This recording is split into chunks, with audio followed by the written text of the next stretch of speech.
Um, some of my favorite games that I've played have been produced by From Software. And one of the games, and the game I want to gush about today that they produced, is called Sekiro, or Sekiro. Shadows Die Twice.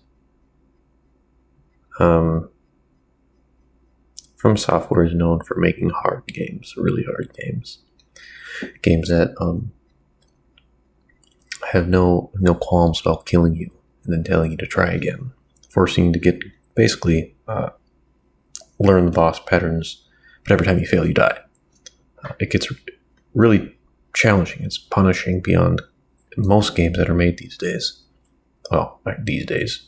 Back when they were new, they've even started to become a whole genre of Souls-esque games. Things like Timasia, of course, Elden Ring, Dark Souls games, Sekiro. What's the vampire one? Code Vein. I know there's more. I think Lord of the Fallen might be one that's going to come out soon. Remnant is kind of like Dark Souls with guns. Anyways, Sekiro was FromSoft's take on a Japanese samurai or shinobi style of game.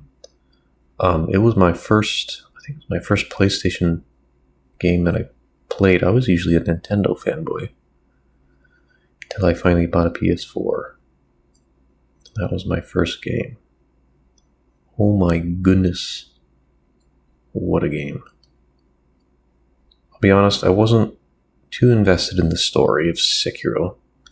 Like Dark Souls 1, you just kind of learn as you go through the story, through the game, right? But Sekiro, it's a little more secretive. You learn about your the ward you protect, young child Kuro, and the dragon heritage that you're trying to prevent Genichiro from getting. And there's all that good stuff. It's nothing too exciting, I'll be honest, but it doesn't need to be, in my humble opinion, because where the game really shines is in its combat and level design.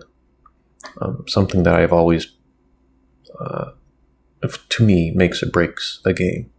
If something has the greatest story in the world and the gameplay is not good, I'm not going to play it.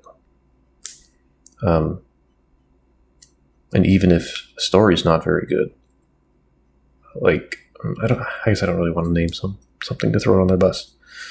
But if the story is not good and the gameplay is sweet and just smooth as butter, I'll 100% play it and adore the game for that.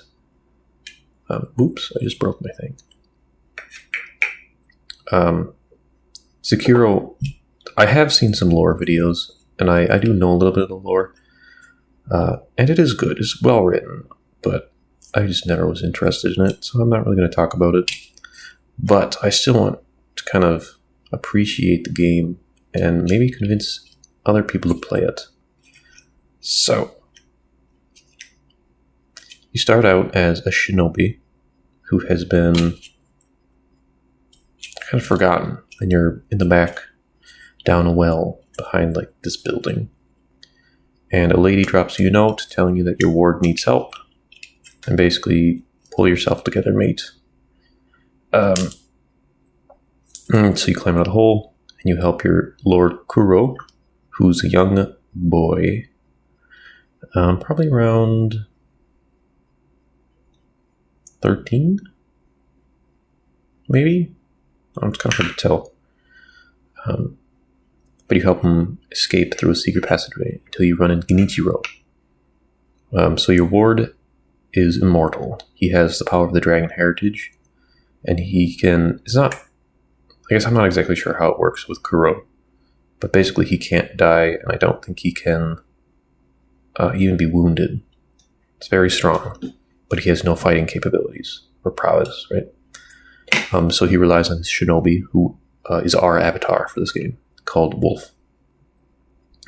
So Wolf challenges Genichiro to try to escape, right, with Kuro, and he fails. Genichiro cuts off his arm, which is pretty cool. The cutscenes in this game are pretty slick as well. So he cuts off his arm, and he takes Kuro away. We wake up in a... Oops, I literally need to stop fiddling. Okay, stop fiddling with this. I literally just broke my candle, and I don't think it's going to ever work again, because I keep fiddling with it. Anyways, so we wake up in this old guy's house, named a Sculpture. He's also missing an arm. He used to be Shinobi as well, and he used a prosthetic arm, which he gives to us, and then we can use that prosthetic arm to, like, throw shurikens. We can attach an axe to it that will unfold, cut through shields, put a shield on it that, like, it's called a loaded umbrella. We can use it to block bullets and stuff. Really cool. And then he's like, go do stuff, basically. And we're supposed to save Kuro and do all that stuff.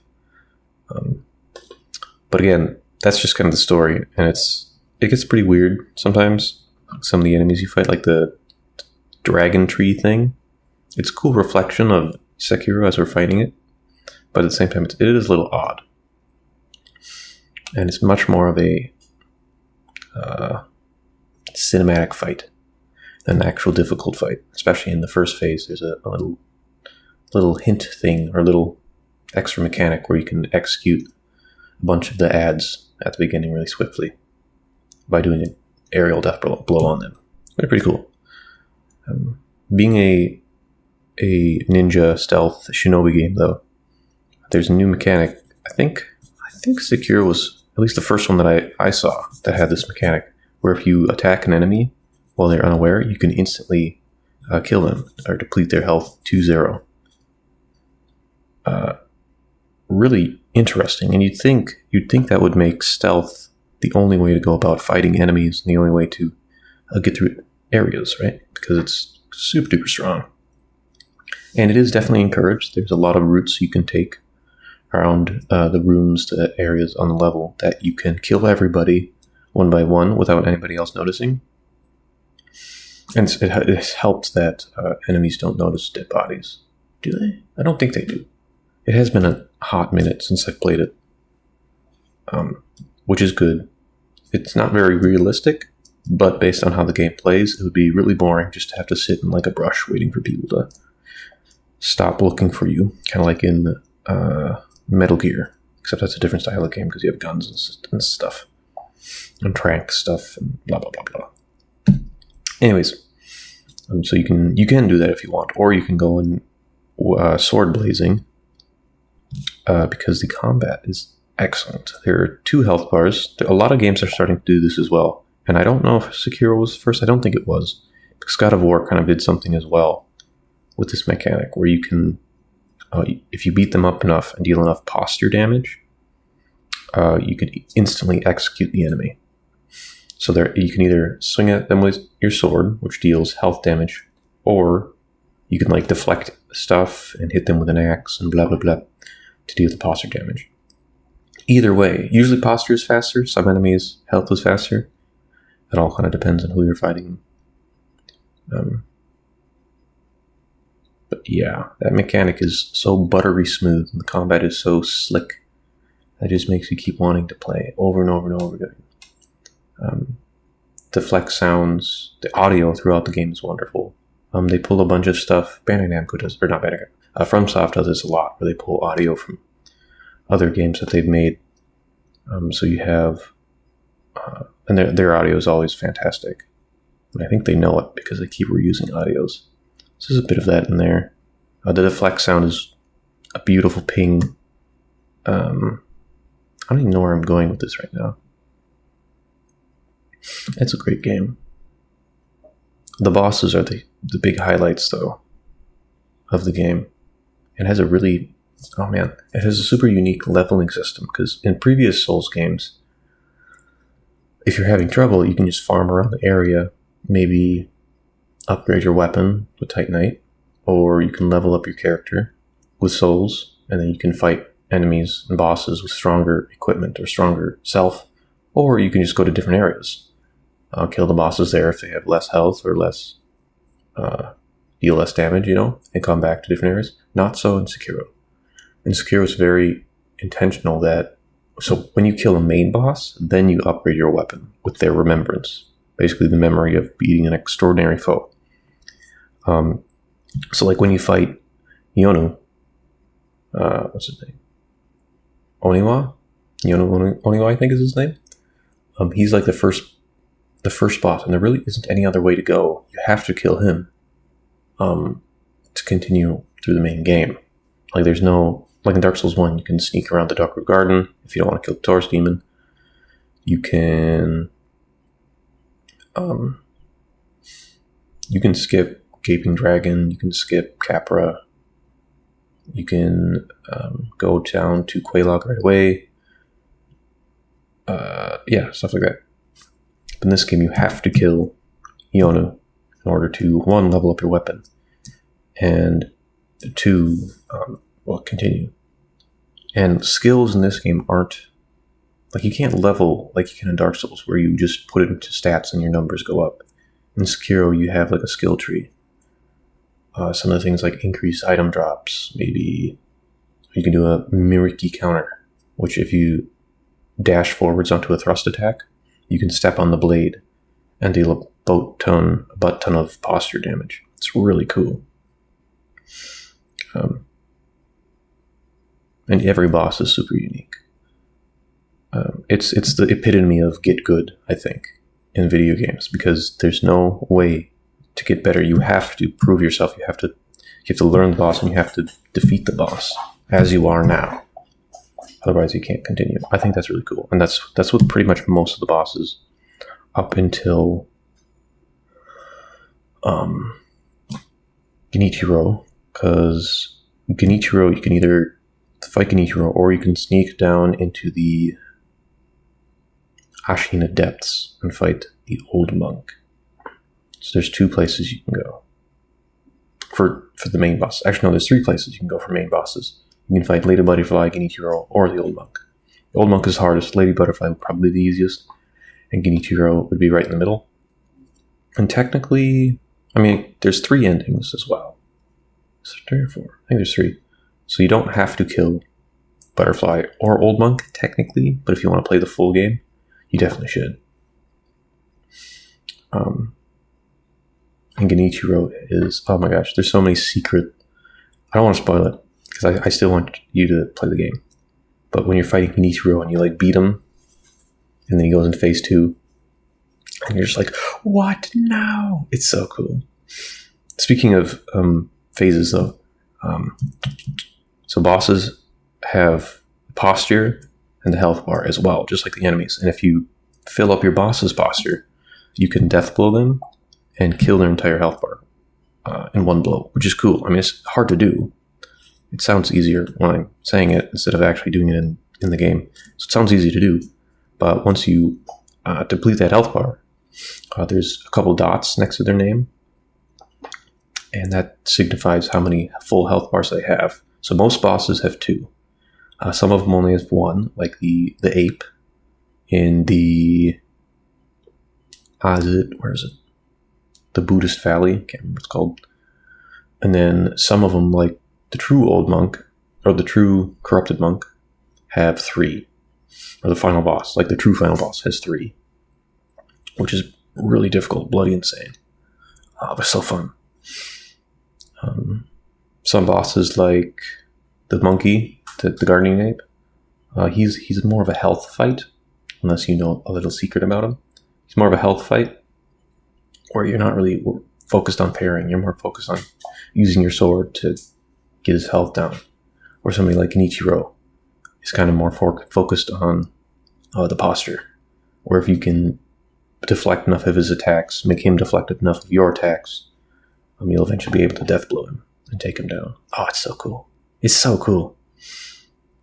And of course, the game has all the trimmings of a great Souls game. You got resistances and like item consumptions. They're called candies. You can increase your attack, your defense, your posture, or you can deal Or you get half your health for like double damage. It's insanely good. That one's really hard though, because it's a huge risk. But it's fun. It's cool that they have that in the game, because you can really express your talent and your commitment to the game by using that sugar. It's called the Yashi's sugar. Oh, so cool. Anyways, the bosses are really the main attraction to this game. Some of the bosses are mini bosses. So like there's a couple generals that are positioned around the map. They're difficult. A couple of them are reused. My personal favorite is the 7 Spears. Oh my gosh, such a difficult boss. He can easily one-shot you if you're not paying attention, and if you're not, if you're not reacting perfectly. It's so fun.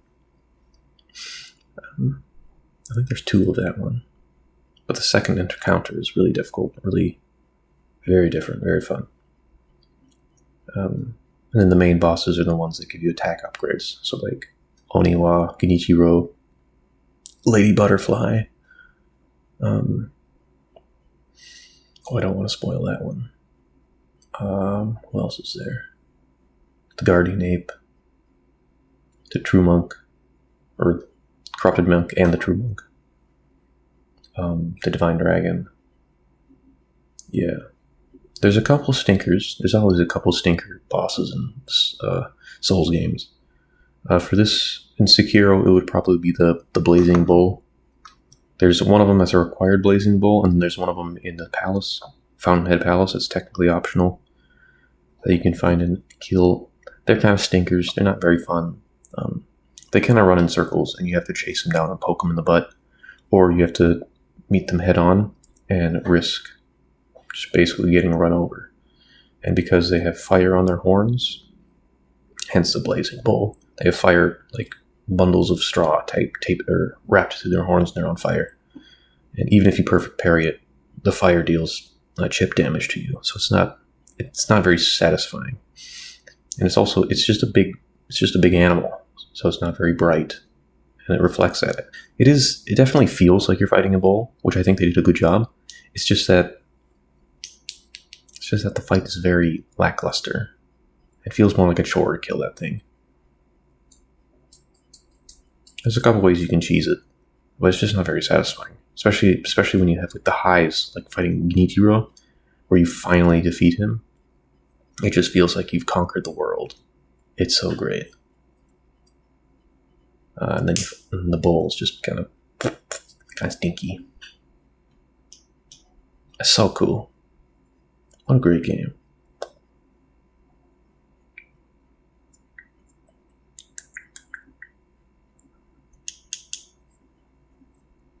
It is way different. If you've played any of the other Souls games, though, it's super different. Some people call it kind of like a rhythm game, because a bunch of enemies have their unique attack patterns. The long-armed centipede giraffes. There's 2 of them, I think. They kind of have a 1, 2, 3, 4, 5, 6, 7, 8, 9, 10, and then you jump. And then I think it's a 1, 2, 3, 4, 5, and then jump. That definitely feels like a rhythm. But it's not a rhythm game as if you're fighting to a beat.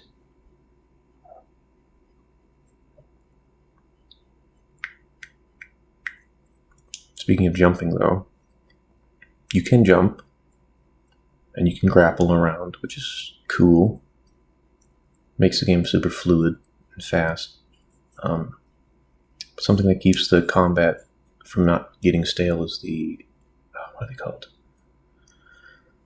I can't remember exactly what they're called in the game, but they're like high priority attacks, where you can't like deflect or dodge them normally.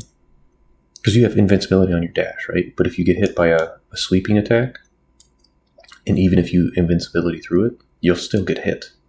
Because that's just how it works. Or like the thrust attack. You have to be out of the way when it thrusts you, or thrusts at you. But each one of those attacks, well, there's 3 of them. There's thrust attacks. What was that? There's thrust attacks, sweep attacks, and grab attacks. The thrust attack can be countered by the Miriki counter, where if you dash forwards onto the blade, you can step on it and deal a ton of posture damage. Really cool. Super high risk, but high reward because you do a ton of posture damage.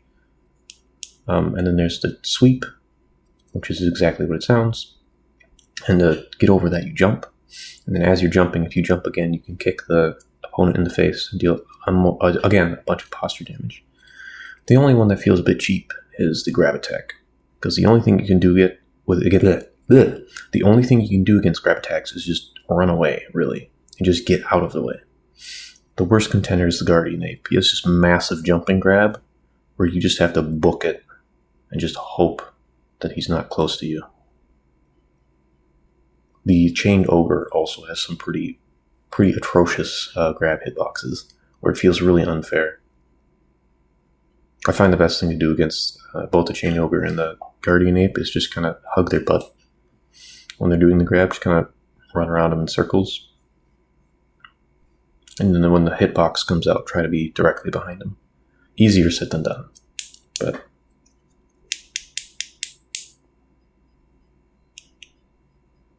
it's a great game. And then the prosthetic, speaking of fighting, the prosthetic is really where you get to choose your playstyle.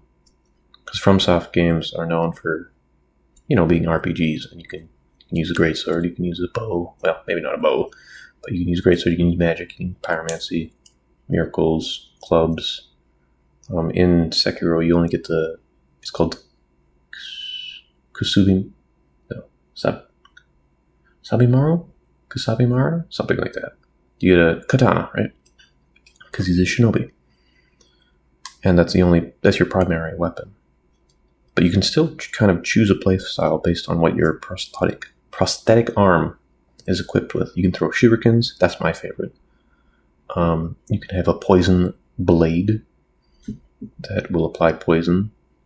Each one of these prosthetics are also super effective against certain enemies. Like the poison blade is super effective against the denizens of Fountainhead Palace. They're super weak to poison. And they kind of fall over if you hit them with it. The shuriken, you can knock people out of the air, like when fighting Lady Butterfly. There's an axe, which is great against shields, because you unfold it and you completely cut the shield in half. And the person drops it. Oh, it's so cool. There's no more shield. There's a flame vent, which is kind of it's just fire in your hand. Enemies with red eyes are super weak to fire because it terrifies them. Because I think they've taken some kind of drug or something. And if you burn them, they're not very happy. What else is there? There's the loaded umbrella, which is my least favorite. It just kind of protects you and stuff. It's kind of like a shield, but I like deflecting instead. There's the finger whistle, which is good against one boss. I don't want to spoil it. And then it's good against, when you upgrade it, it's good against spiritual enemies, like phantoms and stuff. Gosh, what else is there? There's definitely more than that. But you can hold 3 prosthetics at once.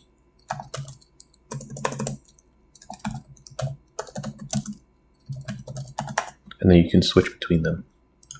I'm gonna look it up quick. What can you have? Ooh, the firecrackers. I forgot about that. It's just an instant stun. That one's really good for new players because it's basically just free time to attack. Mist Raven. If you activate it while you're getting hit, you can shrug off all that damage and reposition. The Loaded Spear, which is good against certain enemies. It's also good against pulling off armor. So there's a couple I don't know what they're called. They're kind of like sumo wrestlers where they're huge. Some of them have armor on them. If you stab it and then hit the button again, pull the spear towards you, you can rip off their armor. That's cool. Divine Abduction. That one's weird. I've never really used that one. You can turn enemies around and then get a free death blow on them. I don't know. I don't think it works against bosses. Sounds weird. I've never really used that. And those are all the... Yeah. They're good though. They're cool. And then based on how you want to play, you can choose what prosthetic you use. Very cool. Oh man. What a great game. I don't know what else to say about it without like spoiling it though.